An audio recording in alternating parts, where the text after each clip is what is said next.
Let's dig deeper on all of this, Sandra, by bringing in Texas Republican Senator John Cornyn. He sits on the Judiciary, Foreign Relations, Intelligence, and Budget Committee. Senator, thanks for joining us. Would you support a decision by President Trump, should he make it, to engage the U.S. Air Force and try to take out that Fordo enrichment facility? Well, I believe the president's been very clear, and I agree with him that nuclear Iran is untenable and something we must never allow to happen. But there's no indication that the U.S. needs to take the lead in this effort. Israel has a variety of options, and they seem to be doing a very effective job on their own with our support. But do you think that Israel would be able to take out that Fordo facility without U.S. assistance? I think they have multiple options, some of which would include IDF troops on the ground, special forces, and others, which would be a risky proposition. But no matter what way you get at this, I think we all agree that with the ultimate goal, and that is a non-nuclear Iran. So some of your Senate colleagues on your side of the aisle have suggested that the United States should not get involved. This is what Rand Paul said. I hope not. I think the lingering chance for diplomacy comes from restraint. The president has shown restraint in the past.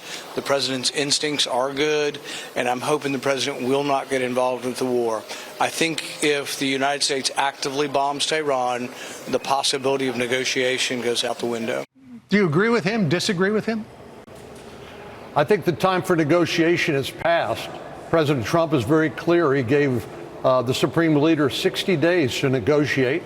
And when they refuse to do so, and they continue to do so, even under these circumstances, I think the only option is to support our best friend and ally in the Middle East, Israel, in eliminating this existential threat.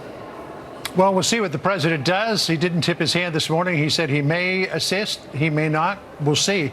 I want to go to something that happened earlier today, and that was you holding this first hearing into what was going on during the Biden administration when the president was still the president in the throes of mental decline.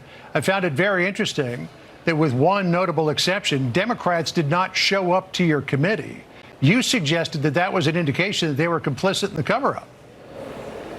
Absolutely. Absolutely. We know that they were, because ultimately they were the ones who persuaded President Biden not to run again. But that was only after it became obvious that he could not win in a race against Donald Trump. So they replaced him with Kamala Harris. Those are the sorts of things that should have been done by the cabinet and the vice president under the provisions of the 25th Amendment, when it's clear the president lacks the mental capacity to do the job. It's interesting to me, Senator, that many Democrats, and we've had a number of them on our program, are very critical of the Biden White House for taking the tack that it did, yet literally to a person, with the exception of Senator Welch of Vermont, you've got Democrats seeming to want to bury their heads in the sand about this. Well, the power, political power, is the coin of the realm here in Washington, D.C., and unfortunately that seems to drive so many decisions. And obviously trying to prop up President Biden when he clearly wasn't up to the job, which we saw during the debate with President Trump, was a failed attempt to hold on to political power. But they did that rather than serve the interests of the American people. We need an effective president of the United States. There's a lot of power in that office. We need somebody who knows what they're doing, somebody who's up to the job. And President Biden was clearly no longer capable of doing it. All right. Yep. And a lot of danger the world over as well during that time. Senator Cornyn, thank you so much for joining us, sir. We look forward to future hearings and see what they hold. Appreciate it. Thanks, John. All right, Sandra.